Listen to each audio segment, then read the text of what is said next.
બનાસકાંઠાના કાંકરેજની થરા માર્કેટ યાર્ડની ગઈકાલે ચૂંટણી યોજાયા બાદ આજે તેની મતગણતરી હાથ ધરાઈ હતી, જ્યાં ભાજપ સામે ભાજપની પેનલ મેદાનમાં હતી. ત્યારે ભાજપની મેન્ડેટવાળી પરિવર્તન પેનલ બહુમતીથી વિજય બની હતી. ભાજપની પરિવર્તન પેનલ ખેડૂત વિભાગની 10 બેઠકોમાંથી 8 અને વેપારી વિભાગની 4 બેઠકોમાંથી 3 બેઠકો મેળવી વિજય બની હતી. જોકે અણદાભાઈ પટેલની પુનરાવર્તન પેનલને ખેડૂત વિભાગમાંથી 2 બેઠકો અને વેપારી વિભાગમાંથી 1 બેઠક મળતા તેમની કારમી હાર થઈ હતી. ગુજરાતમાં સૌથી વધુ મતદારો ધરાવતા થરા માર્કેટ યાર્ડની ગઈકાલે ચૂંટણી યોજાઈ હતી, જેમાં ખેડૂત વિભાગના 10 અને વેપારી વિભાગના 4 ઉમેદવાર મળી 14 ડિરેક્ટરો માટે ચૂંટણી યોજાઈ હતી, જેમાં ભાજપ દ્વારા મેન્ડેટ આપીને 14 ઉમેદવારોને મેદાનમાં ઉતાર્યા હતા. જોકે થરા માર્કેટ યાર્ડના પૂર્વ ચેરમેન અણદાભાઈ પટેલને ભાજપે મેન્ડેટ ન આપતા તેમણે ભાજપની પરિવર્તન પેનલ સામે પોતાની પુનરાવર્તન પેનલને મેદાને ઉતારી હતી, જેની આજે ચુસ્ત પોલીસ બંદોબસ્ત વચ્ચે મતગણતરી હાથ ધરાઈ હતી. જેમાં સૌપ્રથમ વેપારી વિભાગની 4 બેઠકોની મતગણતરી હાથ ધરાતા ભાજપની પેનલને 3 બેઠકો મળી હતી, તો અણદાભાઈની પેનલને 1 બેઠક મળી હતી. જોકે તે બાદ વેપારી વિભાગની 10 બેઠકોની મતગણતરી હાથ ધરાતા ભાજપના ફાળે 8 બેઠકો તેમજ અણદાભાઈ પટેલની પેનલને ફાળે 2 બેઠકો આવતા ભાજપની પરિવર્તન પેનલ બહુમતીથી વિજય બની હતી. ખેડૂત અને વેપારી વિભાગની 14 બેઠકોમાંથી ભાજપની પરિવર્તન પેનલ 11 બેઠકો ઉપર વિજય મેળવ્યો હતો, તો સામે પક્ષે અણદાભાઈ પટેલની પુનરાવર્તન પેનલમાં ભાગે ખેડૂત અને વેપારી વિભાગમાંથી 3 બેઠકો ઉપરથી જ જીત થતા અણદાભાઈ પટેલની પેનલની કારમી હાર થઈ હતી. જોકે ભાજપની પરિવર્તન પેનલે માર્કેટ યાર્ડની ચૂંટણીમાં બાજી મારી માર્કેટ યાર્ડ કબજે કરતા તેમણે પોતાની પેનલની જીત બદલ ખેડૂતો અને લોકોનો આભાર માન્યો હતો, તો સામે પક્ષે પોતે ખેડૂત વિભાગમાં જીતી ગયેલા અને તેમની પેનલ હારી જતા તેમને બનાસ બેંક દ્વારા 4 દિવસમાં જ 32 મંડળીઓને ધિરાણ આપી દઈ બોગસ મતદારો ઊભા કર્યા હોવાના પણ આક્ષેપો કર્યા હતા. અરવિંદસિંહ ભટ્ટેસરિયા, ભારતની અસ્મિતા, કાંકરેજ. પરિણામ આવ્યું છે એના પર પ્રજાજનોએ જે પરિણામ આપ્યું છે, કોંકરેજ તાલુકાના જે મતદારો હતા એ મતદારોએ જે વર્ષોથી મંડળીની અંદર ધિરાણ લેતા હતા અને જે સાચા મતદારો હતા એમણે અમારી પેનલને જીતાડી છે. પણ છેલ્લા કોર્ટે ડિક્લેર કર્યું કે ભાઈ તમારે 21 તારીખ પહેલાં ચૂંટણી ડિક્લેર કરી દેવી અને 21મી તારીખની પહેલાં 18, 19 કે 20 આવા દિવસોમાં જે ધિરાણ થયું એ ધિરાણના લીધે આજે 32 મંડળીનું ધિરાણ થયું એટલે 630 વોટ થતા હતા. એ 630 વોટનો જે ખોટા અને બોગસ અંદર ઘાલ્યા એના લીધે આજે અમારી આખી પેનલ હારી છે. એટલે અમારી આખી પેનલ હારી નથી.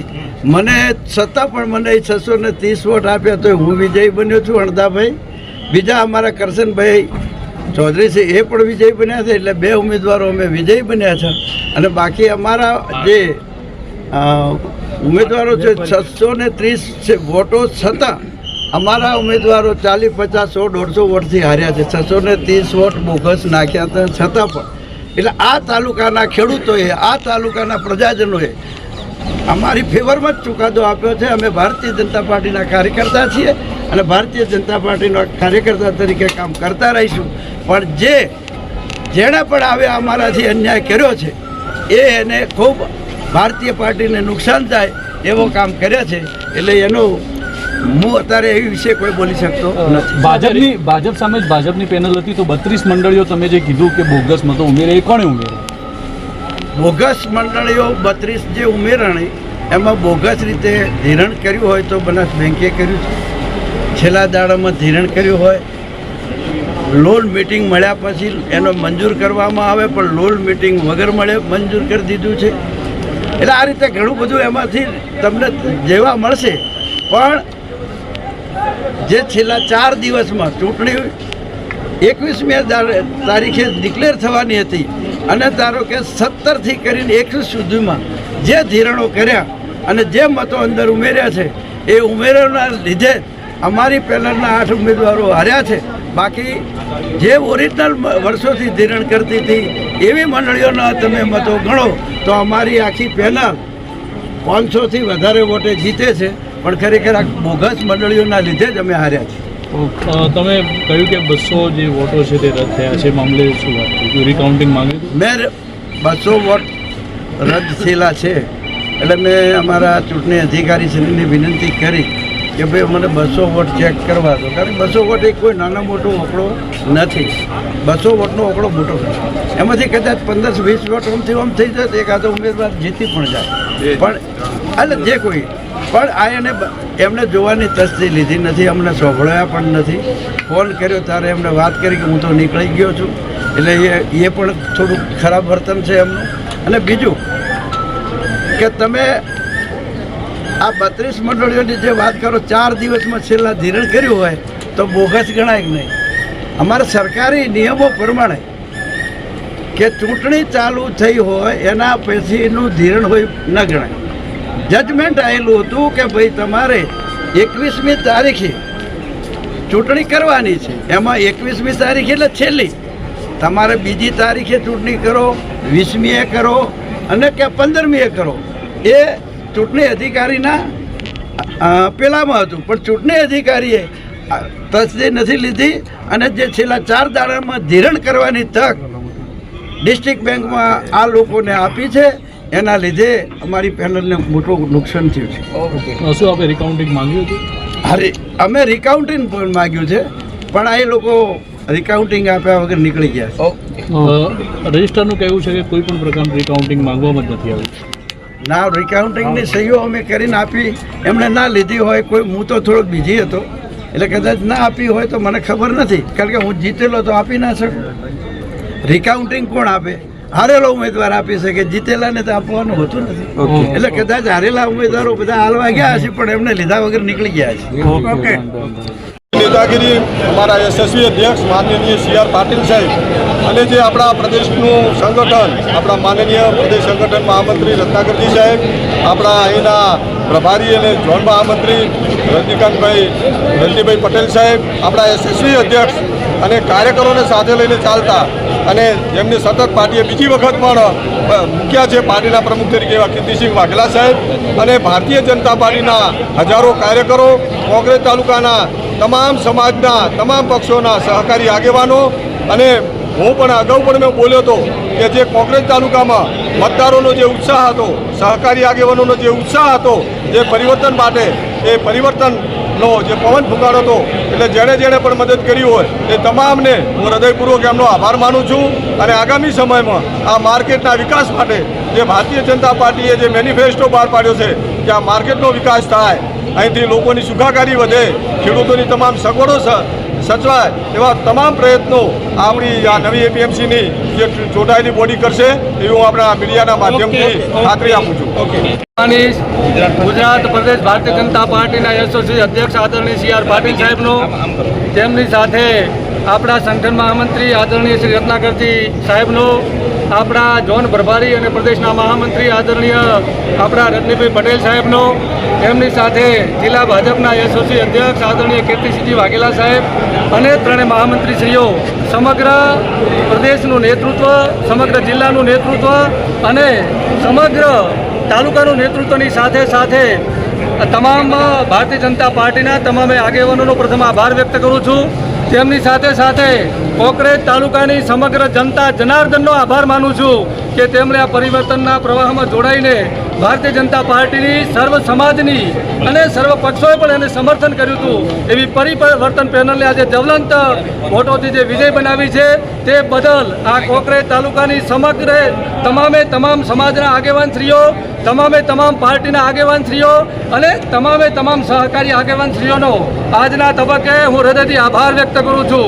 સાથે સાથે ભારતીય જનતા પાર્ટીના તમામે આગેવાનશ્રીઓ અને કાર્યકર્તાઓ જે મહેનત કરી છે એમનો પણ આ તબક્કે વિશેષ આભાર વ્યક્ત કરું છું. મિત્રો, આજે અમને જીતની ખૂબ ગર્વ છે, સાથે સાથે એક બાબતનું દુઃખ પણ છે.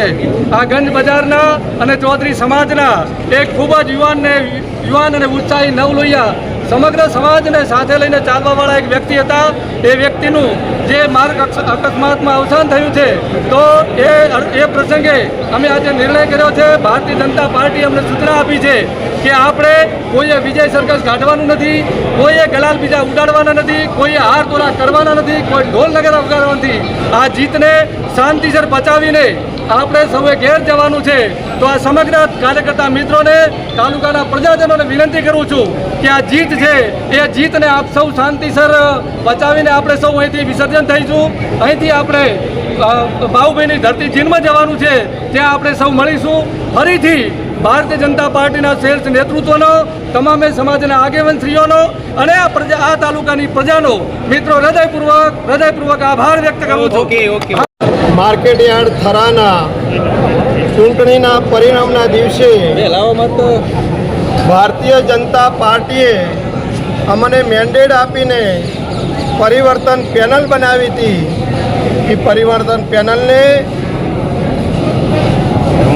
કાંકરેજ તાલુકાના ખેડૂત મિત્રોએ અને વેપારી મિત્રોએ ખૂબ આશીર્વાદ આપ્યા અને અમારો ભવ્યથી ભવ્ય વિજય આપ્યો.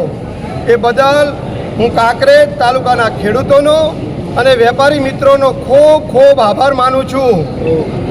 વેપારી પેનલમાં અમારા પરિવર્તન પેનલના ભારતીય જનતા પાર્ટીના 4માંથી 3 ઉમેદવાર વિજય થયા છે અને ખેડૂત પેનલમાં લગભગ નિશ્ચિત જ છે કે 9 ઉમેદવાર લગભગ નિશ્ચિત જ છે. 1 ઉમેદવાર વિરોધ પક્ષનો જીત્યો છે. એટલે હું એટલો અને સૌથી વધારે મતો મને આપ્યા એ બદલ હું કાંકરેજ તાલુકાના ખેડૂત મિત્રોનો ફરીથી ખૂબ ખૂબ આભારી માનું છું. મારું નામ બાહુભાઈ માલાભાઈ ચૌધરી. એ ખેતીવાડી ઉત્પન્ન બજાર સમિતિ થરાની સામાન્ય ચૂંટણીનું આજે પરિણામ હતું. ભારતીય જનતા પાર્ટીની મેન્ડેટવાળી જે ઉમેદવારો હતા એ તમામ ઉમેદવારોએ સ્પષ્ટ અને જવલંત બહુમતીથી વિજય મેળવ્યો છે. ત્યારે આ પ્રસંગે હું ભારતીય જનતા પાર્ટીના તમામ કાર્યકર્તાઓ, પાર્ટીના બૂથ લેવલથી લઈને શક્તિ કેન્દ્ર હોય, તાલુકા પંચાયત હોય, જિલ્લા પંચાયત હોય, પાર્ટીના સિનિયર સૌ કાર્યકર્તાઓનો તાલુકા ભાજપના પ્રમુખ તરીકે હું હૃદયપૂર્વક ખૂબ ખૂબ આભાર માનું છું. આ શક્તિ, આ પ્રોત્સાહન અને આ બળ આપવા માટે ભારતીય જનતા પાર્ટીનું ગુજરાત પ્રદેશનું શીર્ષ નેતૃત્વએ જે આ નિર્ણય લીધો એના માટે હું પ્રદેશ અધ્યક્ષ આદરણીય શ્રી CR પાટીલ સાહેબ, અમારા માર્ગદર્શક અને સંગઠન મહામંત્રી સન્માનીય શ્રી રત્નાકરજી, અમારા ઝોન પ્રભારી સન્માનીય શ્રી રજનીભાઈ પટેલ સાહેબ અને ગુજરાત સરકારના પૂર્વ મંત્રી અને આ તાલુકાનું નેતૃત્વ જે એમને શ્રેષ્ઠ રીતે પૂરું પાડી રહ્યા છે એવા બનાસકાંઠા જિલ્લાના યશસ્વી અધ્યક્ષ આદરણીય શ્રી કીર્તિસિંહજી વાઘેલા સાહેબ, અમારા જિલ્લાના 3 મહામંત્રીઓ અને તાલુકાના તમામ શ્રેષ્ઠ નેતૃત્વનો અમે હૃદયપૂર્વક ખૂબ ખૂબ આભાર માનીએ છીએ. જય હિન્દ, જય ભારત. નટવરભાઈ પટેલ, તાલુકા ભાજપ પ્રમુખ. વિભાગમાં શું પરિણામ આવ્યું અને વેપારી વિભાગમાં શું પરિણામ આવ્યું? શ્રી ખેતીવાડી ઉત્પન્ન બજાર સમિતિ થરાની સામાન્ય ચૂંટણી અંતર્ગત ગઈકાલે 4713 જેટલા ખેડૂત વિભાગમાં અને 62 જેટલા વેપારી વિભાગમાં મતદારોએ ભાગ લીધેલ અને આજે ઉમેદવારો અને એજન્ટોની હાજરીમાં સંપૂર્ણપણે પારદર્શિતાથી એની મતગણતરી કરવામાં આવેલ છે. મતગણતરીનું કામ શાંતિપૂર્ણ માહોલમાં પૂર્ણ થયેલ છે અને વેપારી વિભાગની 4 વિજેતા ઉમેદવારો અને ખેડૂત વિભાગના જે 10 ઉમેદવારો સૌથી વધુ મત મળેલા છે એને અમે જાહેર નોટિસથી પ્રસિદ્ધિ કરેલી છે. સાહેબ, જે ભાજપની પેનલ હતી મેન્ડેટવાળી, એમાંથી કેટલા ઉમેદવારોનો વિજય થયો? એપીએમસીની ચૂંટણી એવી વસ્તુ છે કે જે અમારી આગળ કોઈ એનો ઓફિશિયલ પેલો પાર્ટીના સિમ્બોલ ઉપર લડવામાં આવતી નથી કે એના પાર્ટીના પ્રતિકો અહીંથી ફાળવવામાં નથી આવતા. એટલે 20 કેન્ડિડેટો અમારી આગળ હતા અને 4 વેપારી વિભાગમાં હતા. દરેકના પેલા સિમ્બોલ અલગ ફાળવેલા હતા. એટલે અધિકારી તરીકે મારી આગળ જે અધિકૃત વિગતો હોય એનો હું જવાબ આપને આપી શકું અને મેં જે પરિણામ છે એ જાહેર કરેલું છે. કોઈ રિકાઉન્ટિંગ માંગવામાં આવ્યું હતું? ના, બિલકુલ કોઈની એવી અરજી લેખિત કે મૌખિક મને મળેલી નથી. Okay, done. હવે આપણે બંધ કરો. એપીએમસી થરાની જે ચૂંટણી હતી એમાં રાજ્યમાં સૌથી વધારે મતદારો અહીંયા નોંધાયેલા છે. ખેડૂત વિભાગમાં 4850થી વધારે મતદારો હતા. એમણે 4713 એટલે કે 97.05 જેટલું મતદાન થયેલું એટલે ખૂબ શાંતિપૂર્ણ માહોલમાં અરજદારોને મતદારોને ઉમેદવારોને એજન્ટોને તમામની વ્યવસ્થિત સગવડતા વહીવટીતંત્ર દ્વારા જાળવવામાં આવેલી અને વહીવટીતંત્ર દ્વારા શાંતિપૂર્ણ માહોલમાં સંપૂર્ણપણે પારદર્શિતાથી અને વિશ્વસનીય રીતે ચૂંટણી યોજાય એ માટે પૂરતો બંદોબસ્ત રાખવામાં આવેલો, પૂરતો પોલીસ બંદોબસ્ત રાખવામાં અહીંયા આવેલો. એએસપી શ્રી દિયોદર એમના સુપરવિઝન નીચે પોલીસ ઇન્સ્પેક્ટરો, પીએસઆઈઓ અને મોટા પ્રમાણમાં પોલીસ સ્ટાફનો બંદોબસ્ત રાખવામાં આવેલો અને વહીવટીતંત્ર દ્વારા સુંદર રીતે એક પારદર્શક રીતે આ ચૂંટણીની કામગીરી તમામ ઉમેદવારો અને તમામ મતદારોના સહયોગપૂર્ણ વાતાવરણથી અને આપ સૌના સહયોગથી સારી રીતના પૂર્ણ થયેલ છે. એ બદલ જિલ્લા સહકારી તંત્ર વતી હું આભાર માનું છું. ઓકે.